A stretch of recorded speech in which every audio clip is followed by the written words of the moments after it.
নেপালের প্রধানমন্ত্রী পালানোর পর একই স্টাইলে পালাচ্ছেন নেপালের মন্ত্রীরা। দড়িতে ঝুলে হেলিকপ্টারে ওঠার চেষ্টা, ভিডিও ভাইরাল।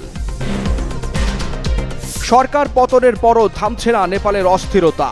একের পর এক সরকারি অফিসে আগুন, বিপ্লব হাইজ্যাক হয়েছে বলে দাবি আন্দোলনকারীদের। 2 দশক পর 9/11 হামলা নিয়ে নতুন বিতর্ক শুরু। অভিযোগ, ভয়াবহ সেই তাণ্ডবের তথ্য আগেই জানত ইসরায়েলি গোয়েন্দারা। শ্রীলঙ্কা, বাংলাদেশ, নেপালের পর এবার আন্দোলনের দানা বেঁধেছে ভারতে। চাকরি প্রত্যাশী তরুণদের ক্ষোভে অস্থির হয়ে উঠেছে বিহার। অ্যাপেলের সবচেয়ে পাতলা স্মার্টফোনের ডিজাইন নিয়ে মাতামাতি। আবিষ্কারক বাংলাদেশি বংশোদ্ভূত আবিদুর চৌধুরী। সামাজিক যোগাযোগ মাধ্যমে নিষেধাজ্ঞা জারির পর শুরু হওয়া সহিংস বিক্ষোভ একেবারে গণ অভ্যুত্থানের রূপ নিয়েছে নেপালে। রাজধানী কাঠমান্ডু এখন কার্যত সেনা শাসনের নিয়ন্ত্রণে, যেখানে সেনারা রাস্তায় টহল দিচ্ছে এবং মানুষকে ঘরে থাকার নির্দেশ দিচ্ছে। গত কয়েকদিনের এই সহিংসতায় দেশটির প্রধানমন্ত্রী কেপি শর্মা ওলি পদত্যাগ করে দেশ ছাড়েন। শুধু ওলি নন, অনেক মন্ত্রীও জনতার হামলা থেকে বাঁচতে সেনা হেলিকপ্টারে দেশ ছাড়তে বাধ্য হয়েছে। সামাজিক যোগাযোগ মাধ্যমে ছড়িয়ে পড়া ভিডিও ফুটেজে দেখা যায় সেনাবাহিনী হেলিকপ্টার থেকে দড়ি ফেলে কয়েকজন মন্ত্রী ও তাদের পরিবারকে উদ্ধার করছে, আর সাধারণ মানুষ সেই দৃশ্য মোবাইল ফোনে ধারণ করছে। ভিডিওতে আরও দেখা যায় এক হেলিকপ্টার কাঠমান্ডুর একটি হোটেলের উপর দিয়ে উড়ে যাবার সময় ঝুলন্ত একটি ঝুড়িতে কয়েকজন মন্ত্রী ঝুলছেন, আর আশেপাশে উঠছে কালো ধোঁয়ার কুণ্ডলী। নেপালে সামাজিক যোগাযোগ মাধ্যমের উপর আরোপিত নিষেধাজ্ঞাকে কেন্দ্র করে শুরু হওয়া এই বিক্ষোভ দ্রুতই ভয়াবহ সহিংসতায় রূপ নেয় মঙ্গলবার। পার্লামেন্ট ভবন আগুনে ভস্মীভূত করে দেয় বিক্ষোভকারীরা। যোগাযোগ মন্ত্রী পৃথ্বী সুব্বা গুরুংয়ের বাড়িও পুড়িয়ে দেয়। উপপ্রধানমন্ত্রী ও অর্থমন্ত্রী বিশু পাউডেলের বাসায় ইটপাটকেল ছোড়া হয়। সাবেক প্রধানমন্ত্রী শের বাহাদুর দেওবা ও তার স্ত্রী পররাষ্ট্রমন্ত্রী আরজুয়ানা দেওবার বাড়িতেও হামলা চালানো হয়। এক ভিডিওতে দেখা যায় দেওবা রক্তাক্ত অবস্থায় মাঠে বসে আছেন। পরে সেনারা তাকে উদ্ধার করে। কারাগারের বন্দীরাও এই বিদ্রোহে যোগ দেয়। তারা গার্ড হাউস ভেঙে আগুন লাগিয়ে পালানোর চেষ্টা করে, তবে সেনারা দ্রুত তাদের আটক করে অন্য কারাগারে স্থানান্তর করে।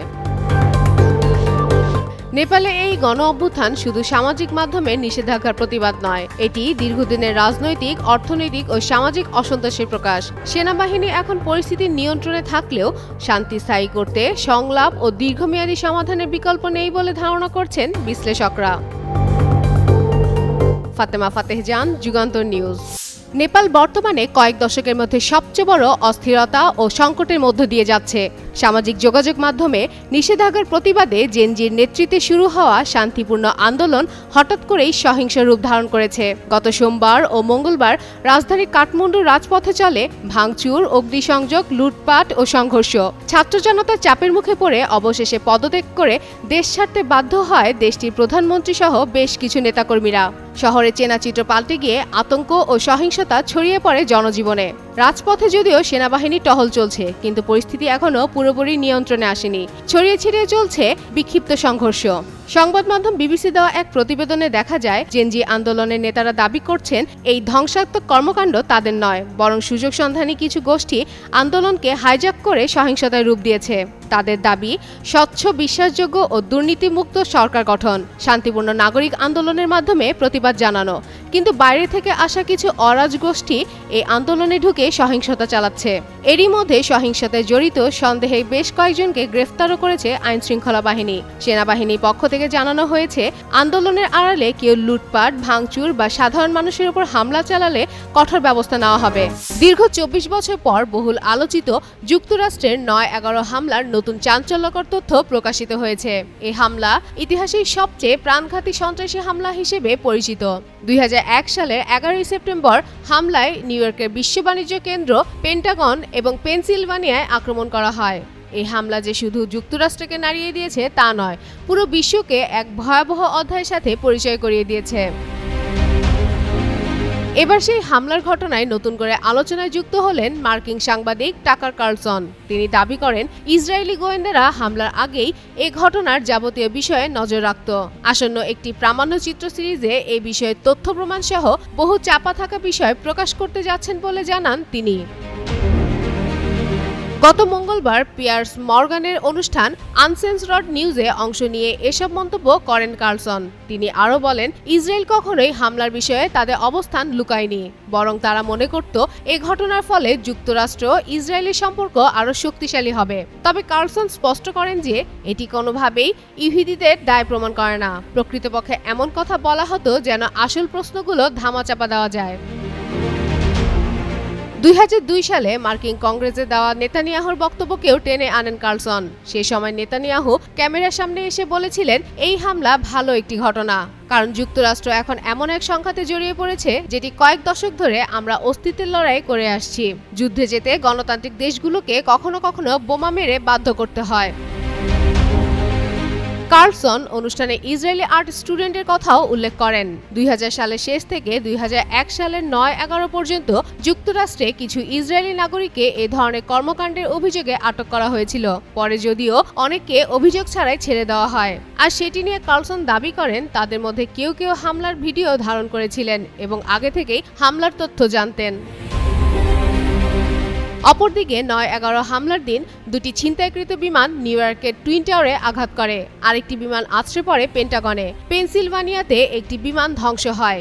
এ ঘটনায় বিপুল সংখ্যক মানুষ হতাহত হয়। এমনও অনেক আছেন যারা নানা রোগে আক্রান্ত হন, বিশেষ করে ধ্বংসস্তূপে কাজ করা অগ্নি নির্বাপক ও উদ্ধারকর্মীরা। কার্লসনের এই দাবিগুলো নতুন করে আবারও বিতর্কের জন্ম দিচ্ছে। 24 বছর পর প্রকাশিত এসব তথ্য ইতিহাসকে নতুন আলোর সন্ধান দিতে যাচ্ছে বলে ধারণা করা হচ্ছে। এটি শুধুই অতীত পুনর্মূল্যায়ন নয়, ভবিষ্যতে এ ধরনের ঘটনার তদন্তও নতুন প্রশ্ন তুলছে বিশ্ব দরবারে। ফাতেমা ফাতেহজান, যুগান্তর নিউজ। দক্ষিণ এশিয়ার রাজনীতিতে যেন শুরু হয়েছে ডোমিনো প্রভাব। নেপালে তরুণ প্রজন্মের বিক্ষোভ যখন রাজপথ কাঁপাচ্ছে, সেই সময় প্রতিবেশী ভারতেও জেগে উঠছে নতুন আন্দোলন। চাকরি প্রত্যাশী তরুণদের ক্ষোভে অস্থির হয়ে উঠেছে বিহার রাজ্য। চাকরি প্রত্যাশীদের অবরোধে কার্যত থমকে গেছে বিহারের রাজধানী পাটনার প্রধান সড়কগুলো। আন্দোলনের ইস্যু চতুর্থ দফা শিক্ষক নিয়োগ পরীক্ষা TRI-4। অভিযোগ উঠেছে সরকার প্রতিশ্রুতি ভঙ্গ করে শূন্যপদের সংখ্যা ব্যাপক হারে কমিয়েছে। মঙ্গলবার সকাল থেকে হাজার হাজার শিক্ষিত তরুণ কলেজ প্রাঙ্গণ থেকে মিছিল শুরু করে শহরের কেন্দ্রস্থলে ছড়িয়ে পড়েন। এতে অচল হয়ে পড়ে রাজধানীর যান চলাচল। বিক্ষোভকারীদের দাবি, প্রতিশ্রুতি অনুযায়ী 15 সেপ্টেম্বরের মধ্যে 1,20,000 শিক্ষক নিয়োগ দিতে হবে। অথচ শিক্ষামন্ত্রী ঘোষণা দিয়েছেন এবার নিয়োগ দেওয়া হবে মাত্র 26,000-এর কিছু বেশি পদে। এতে ক্ষুব্ধ হয়ে ওঠেন দীর্ঘদিন ধরে প্রস্তুতি নেওয়া প্রার্থীরা। ছাত্রদের অভিযোগ, আগে বাইরের রাজ্যের প্রার্থীদের আকর্ষণ করতে শূন্য পদের সংখ্যা বাড়িয়ে দেখানো হয়েছিল, অথচ এখন শুধুমাত্র স্থানীয়দের জন্য সুযোগ রাখতেই সেই সংখ্যা হঠাৎ কমিয়ে দেওয়া হয়েছে। এতে তরুণ সমাজের মধ্যে হতাশা ও আস্থাহীনতা আরও গভীর হচ্ছে। আন্দোলনকারীরা হুঁশিয়ারি দিয়েছেন, পূর্ণ শূন্যপদের বিজ্ঞপ্তি প্রকাশ না হলে বিক্ষোভ আরও বিস্তৃত হবে। সামনে বিধানসভা নির্বাচনকে ঘিরে এই ইস্যু রাজনৈতিকভাবে বিস্ফোরণ ঘটাবে বলে আশঙ্কা করছেন বিশ্লেষকরা। ওয়ালিউল হাসানাত, যুগান্তর নিউজ। অ্যাপেলের আইফোন আধুনিক প্রযুক্তি দুনিয়ার সবচেয়ে আলোচিত ও জনপ্রিয় স্মার্টফোনগুলোর মধ্যে একটি। 2007 সালে স্টিভ জব প্রথমবার এটি উন্মোচন করার পর থেকেই মানুষের কাছে স্মার্টফোনের ধারণা পুরোপুরি বদলে যায়। ফোন, ইন্টারনেট ব্রাউজার ও মিউজিক প্লেয়ারকে একত্রিত করে যোগাযোগ ব্যবস্থায় নিয়ে আসে বিপ্লব। এর সহজ ব্যবহারযোগ্য iOS অপারেটিং সিস্টেম, উন্নত নিরাপত্তা, টেকসই নির্মাণশৈলী ও নান্দনিক ডিজাইন দ্রুতই মানুষের কাছে জনপ্রিয় হয়ে ওঠে। বর্তমানে এটি শুধু একটি ফোন নয়, বরং মর্যাদা ও আধুনিকতার প্রতীক হিসেবে গড়ে উঠেছে। সম্প্রতি অ্যাপল বাজারে এনেছে নতুন আইফোন ইয়ার। আগের মডেলের তুলনায় এটি পাতলা ও ছোট। সম্পূর্ণ টাইটানিয়াম ধাতুতে মোড়া এই স্মার্টফোনের সামনে ও পিছনে ব্যবহার করা হয়েছে সিরামিক সিল্ড গ্লাস। আর এই 256 GB মডেলের দাম নির্ধারণ করা হয়েছে $999 মার্কিন, যা বাংলাদেশি টাকায় প্রায় 1,19,900 টাকা। তবে এবারের অ্যাপেলের সর্বশেষ ও ড্রপিং অনুষ্ঠানে দেখা যায় ভিন্ন ধারা। সাধারণত নতুন পণ্য উপস্থাপনের সময় ডিজাইনার বা টিমের মুখ দেখা গেলেও এবারের আইফোন ইয়ারের ক্ষেত্রে দেখা যায়নি কোনো মুখ, বরং শোনা গেছে শুধু কণ্ঠস্বর, যাকে নিয়ে ইতিমধ্যেই তৈরি হয়েছে নানা কৌতূহল। আর তিনি হলেন আবিদুর চৌধুরী। বাংলাদেশে বংশোদ্ভূত আবিদুর চৌধুরী অ্যাপেলের ডিজাইন টিমে দীর্ঘদিন ধরেই কাজ করছেন এবং নতুন এই মডেলের নকশায়ও গুরুত্বপূর্ণ অবদান রেখেছেন। তার হাত ধরে অ্যাপেলের ডিজাইনে যুক্ত হয়েছে নতুনত্ব ও আধুনিকের ছোঁয়া। অউড্রপিং অনুষ্ঠানে আবিদুর বলেন, অ্যাপেল এমন একটি ফোন তৈরি করতে চেয়েছে যা ভবিষ্যতের একটি অংশ মনে হয়। আবিদুর চৌধুরী জন্ম ও বেড়ে ওঠা লন্ডনে। বর্তমানে তিনি সান ফ্রান্সিসকোতে বসবাস করছেন এবং অ্যাপেলের ইন্ডাস্ট্রিয়াল ডিজাইনার হিসেবে কাজ করছেন। তিনি লাফবরো বিশ্ববিদ্যালয় থেকে প্রোডাক্ট ডিজাইনে স্নাতক সম্পন্ন করেন এবং ছাত্র জীবনে অর্জন করেন বহু পুরস্কার। অ্যাপেলে যোগদানের আগে লন্ডনে কাজ করার পাশাপাশি 1 বছর ফ্রিল্যান্সার কনসালটেন্ট হিসেবেও কাজ করেছেন।